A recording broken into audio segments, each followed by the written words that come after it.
Ibu-ibu tidak boleh alias tidak diperkenankan dalam syariat Islam menjadi imam bagi bapak-bapak. Jadi selamanya bapak-bapak yang khatib, selamanya bapak-bapak yang imam bagi ibu-ibu.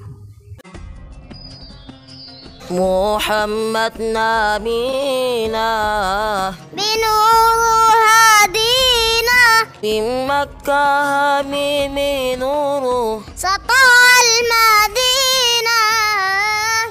Assalamualaikum warahmatullahi wabarakatuh. Waalaikumsalam warahmatullahi wabarakatuh. Rabbi syrah li sadri yassir li amri wahlul 'uqdatam min lisani yafqahu qawli. Amma ba'd. Salat berjamaah hukumnya apa?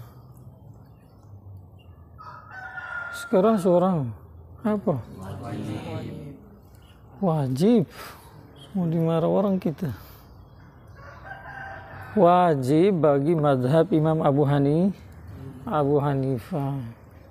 Dalam madhab Imam Abu Hanifah salat berjamaah, tapi ini hanya untuk laki-laki. Kalau untuk perempuan dalam madhab Imam Abu Hanifah tidak ada berjamaah untuk ibu-ibu. Jadi masing-masing sholat sendiri-sendiri. Berjamaah menurut kalangan Hanafiyah hukumnya adalah wajib. Jadi wajib di sini bukan seperti fardu. Jadi derajat wajib dalam pandangan Hanafiyah itu derajatnya di bawah fardu. Sama dalam Syafi'i misalkan dalam bab haji itu. Ada rukun, ada wajib, ada sunnah. Paham tidak?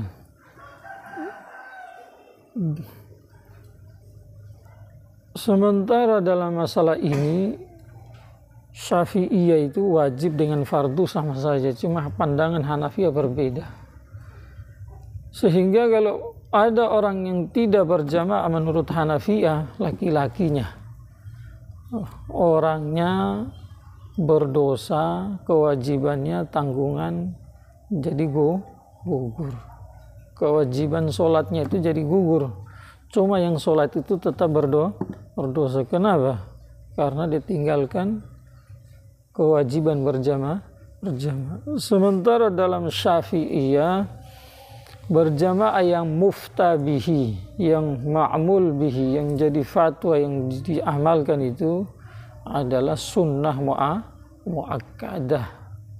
Walaupun sebagian Syafi'iyah dan berpendapat bahwa fardu kifayah, adalah yang berpendapat bahwa itu merupakan syiar dan lain-lain sebagainya. Tetapi yang jadi ma'mul bihi atau yang diamalkan, yang jadi muftabih, yang jadi fatwa itu adalah apa? Sunnah mu'akkadah. Baik untuk bapak-bapak juga untuk ibu-ibu. Cuma bapak-bapak sunnahnya di masjid, ibu-ibu boleh di masjid, tetapi tidak disunahkan ke masjid. Artinya tidak seperti bapak-bapak itu. Ibu-ibu dikerjakan di rumah lebih utama. Boleh ke masjid berjamaah, boleh. Tapi sunnahnya itu nafsi sunnah berjamaah sama dengan bapak-bapak. Cuma tempatnya bukanlah masjid tempat yang terbaik bagi mereka. Terutama di zaman sekarang. Banyak fitnah, fitnah. Anjuran berjamaah ini, kalau kita ngaji usul fikih, kan kalau sunnah itu dikerjakan dapat pahala, ditinggalkan tidak apa. Ini betul.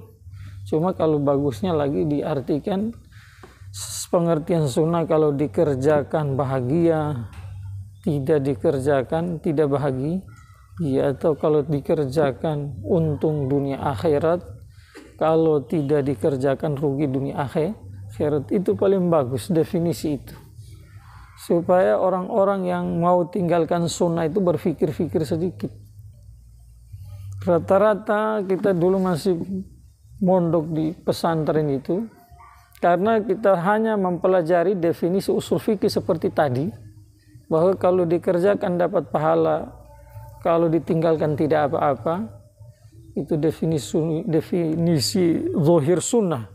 Maka rata-rata itu illa man rahimallah, santri itu malah sholat sunnah. Nah, kalau dikerjakan dapat pahala, kalau tidak apa-apa. Tapi kalau kita pakai definisi tadi itu, kalau sunnah dikerjakan untung dunia akhirat, kalau ditinggalkan rugi dunia akhirat. Dunianya untungnya dari mana? Ya orang yang jalankan sunnah itu penyebab turunnya rahmat. Wa ati'ullaha wa ar-rasul la'allakum turhamun. Taatilah Allah dan Rasulnya supaya kamu dirahmati. Wa aqimus sholata wa atuz zakata wa ati'ur rasulah la'allakum turhamun. Dirikanlah sholat, bayarlah zakat, dan taatilah Rasul supaya kamu dirahmati. Jadi itu salah satu manfaat. Belum lagi manfaat-manfaat yang banyak. Di akhirat ya jelas satu-satu sunnah itu balasannya tidak ada. Di dunia dan seisinya ini tidak ada apa-apanya. Mengenai berjamaah, Rasulullah SAW sendiri sangat ditekankan oleh Allah. Sehingga dalam surat apa itu? Wa idza kunta fihim. Surat apa itu?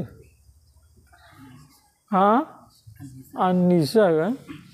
Wa idza kunta fihim fa'aqim lahumus sholata. Kalau kamu berada di tengah-tengah sahabat, maka kamu dirikanlah sholat bersama mereka. Padahal ini ayat kaitan turunnya itu berkaitan dengan sholat berjamaah di posisi perang dengan orang kafir. Yang saat itu ya umumnya ya namanya perang, di mana-mana orang ketakutan tuh. Jadi fitrat manusia itu ketakutan dalam arti siaga satu harus. Bisa jadi musuh dari belakang, bisa dari kanan, dari kiri, bisa dari depan. Bisa juga senjata musuh tidak, kalau zaman sekarang kan musuh bisa dari atas. Zaman dulu mungkin tidak bisa. Kecuali ada pohon di atas, tetapi bisa saja senjata musuh datang dari atas. Dalam posisi seperti itu juga, dalam keadaan genting, dalam keadaan darurat, dalam keadaan panik, saat itu juga Allah Subhanahu wa taala memerintahkan kekasihnya Muhammad sallallahu alaihi wasallam untuk dirikan salat berjamaah dengan para sahabat. Bagaimana dengan kondisi aman? Makanya Nabi sallallahu alaihi wasallam seumur hidup tidak pernah sholat sendirian.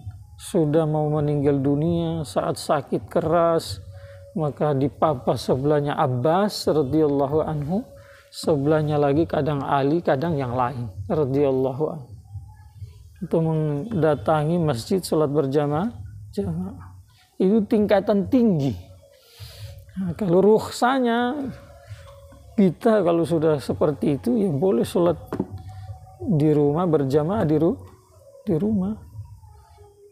Tingkatan tinggi yang diamalkan sama Rasulullah tadi sallallahu alaihi wasallam, artinya menggambarkan betapa pentingnya berjamaah. Dan di situ ada, kalau umat Islam itu suka berjamaah di masjid, maka di situ nampak syiar, alamat, tanda-tanda kekompakan orang Islam itu. Paham tidak? Sekarang kita bahas apakah sholat berjamaah bagi ibu-ibu itu gambaran sama dengan bapak-bapak atau tidak? Maka jelas sedikit berbeda dalam pelaksanaannya. Contohnya misalkan ibu-ibu kalau kosong dari fitnah ke masjid sholat berjamaah, maka sampai di sana ibu-ibu itu safnya adalah berada paling belakang. Jadi bapak-bapak dewasa dulu, kemudian anak-anak, kemudian ibu-ibu di belakang.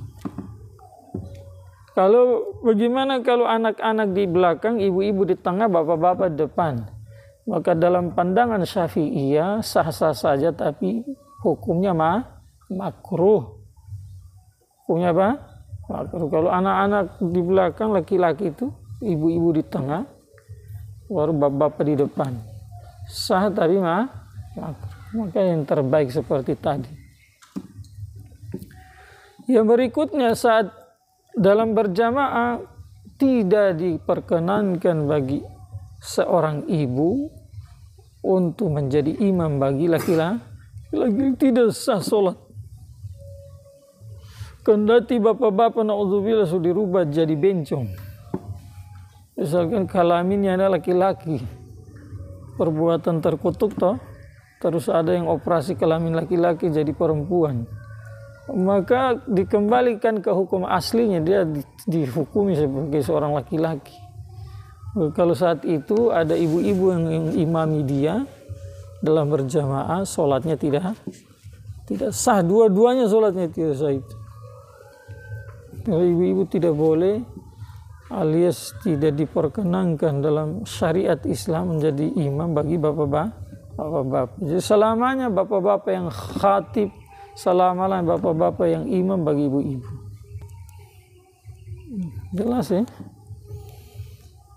Yang berikutnya lagi, perbedaan lagi, bapak-bapak sebelum berjamaah itu, sebelum masuk dalam berjamaah, maka ada dua sunnah mu'akkadah yang perlu dikerjakan. Yang pertama azan, yang kedua iqamah. Jadi naik, kalau ada sekarang kan loudspeaker tuh Allahu Akbar, Allahu Akbar. Kalau zaman dulu tidak ada loudspeaker, jadi ada menara. Muadzinnya naik di atas tempat tinggi supaya suaranya kedengaran. Tidak mesti azan di dalam masjid. Bahkan Hanafiyah, azan dalam masjid menurut mereka adalah makruh tahrim karena ribut. Kita Syafi'i boleh. Jadi tidak mesti kalau mati lampu boleh azan di mana-mana gitu. Dan mau azinnya tidak mesti satu, boleh 4, boleh 5, boleh 6, boleh tuh ya ganjil, lebih bagus sunnah. Itu bapak-bapak. Setelah azan, kemudian sebelum masuk berjamaah ya disunahkan iqamah. Sementara ibu-ibu menurut pendapat yang kuat dalam Syafi'iyah itu tidak ada azan bagi mereka. Jadi jangan sampai ibu-ibu jos semangat keluar dari rumah berjamaah Allahu Akbar, Allahu Akbar. Wah. Atau di masjid bapak-bapak karena masih tidur sholat subuh, ibu sholat berjamaah sudah bangun tahajud duluan, lihat jam sudah tidak sabar lagi, akhirnya datang di masjid putar miktuk. Allah, jelas tidak boleh karena aurat suara wanita itu aurat. Dan di samping itu juga tidak ada contohnya itu dari zaman Nabi, zaman sahabat dalam posisi genting juga tidak ada.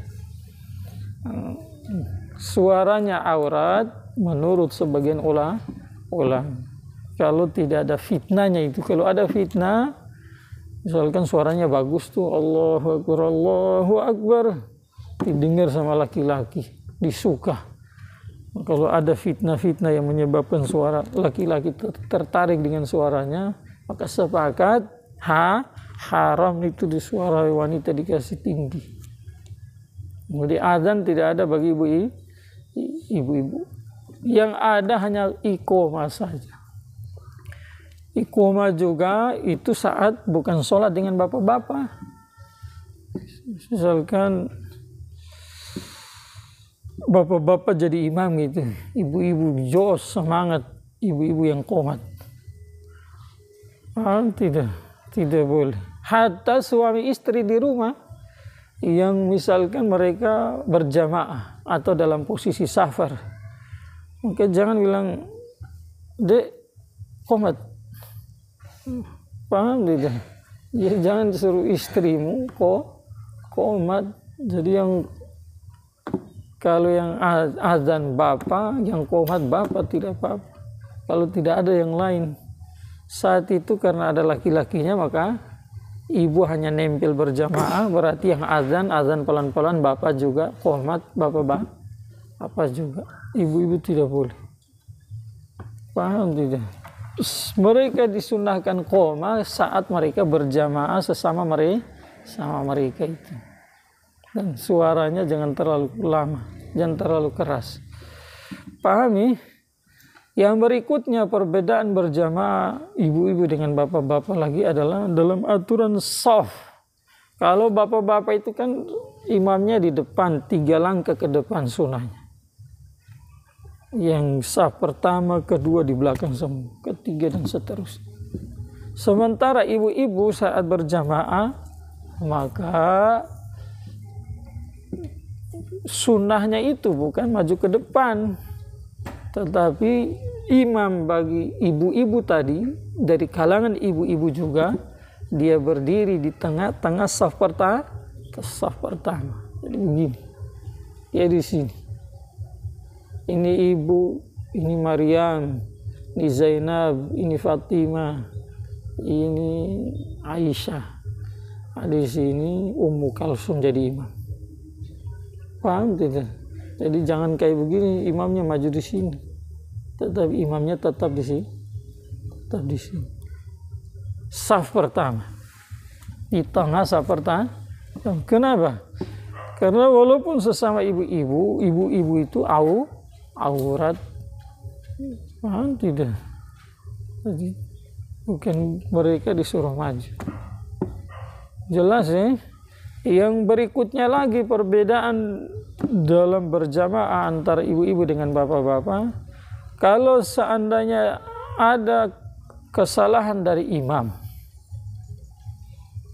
baik dalam membaca surat salah, atau ada rukun yang ditinggal, atau sunnah muakkadah yang ditinggal, maka kalau bapak-bapak cara menegur dengan niat zikir atau niat tanpa niat apa-apa mutlak. Jangan niat menegur, nanti batal sholat. Tetapi niatnya zikir atau tidak niat apa yang mutlak. Subhanallah. Subhanallah. Suara sekiranya imam mendengar. Ya, nomor 1 yang menegur yang di belakang imam. Kalau tidak sebelah kanan, kiri, di belakangnya lagi. Jangan yang di belakang imam diam-diam, yang di belakang yang saf nomor 5 sana teriak semua. Itu kurang bagus, caranya salah. Sementara ibu-ibu kalau imamnya salah, cara menegurnya dengan 1 kali saja. Kalau 1 kali tidak belum kedengaran, mungkin ditambah lagi. Jangan begini bercanda batal sholat. Jelas ya. Yang berikutnya perbedaan antara bapak-bapak dan ibu dalam berjamaah juga. Kalau sholat maghrib isya subuh kan bacaannya kan berjahar, suaranya keras. Kalau bapak-bapak kan keras, tinggi suara. Kalau ibu-ibu jangan sekeras bapak-bapak. Jadi dia keras, nampak tetapi agak ke bawah. Terutama di saat kalau seandainya saat ibu-ibu jadi imam sesama ibu-ibu di satu ruangan, yang di luarnya itu ada laki-laki bukan mahram, maka di situ disuruh suaranya diturunkan sekiranya orang di luar tidak dengar.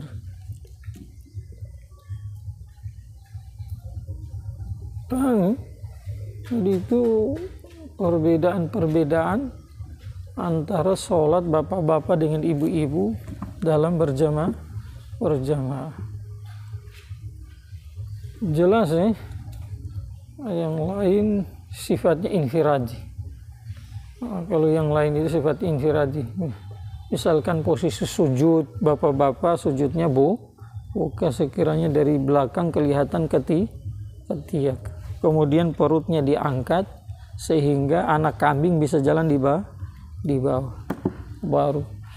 Baru posisi pantat itu lurus. lurus. Ingat, kaki bukan ditutup dalam posisi sujud, tapi dibuka bagi bapak-bapak seperti mana dalam posisi berdiri. Nah, kalau ini sifatnya infiradi, maksudnya sholat sendiri juga boleh berjamaah.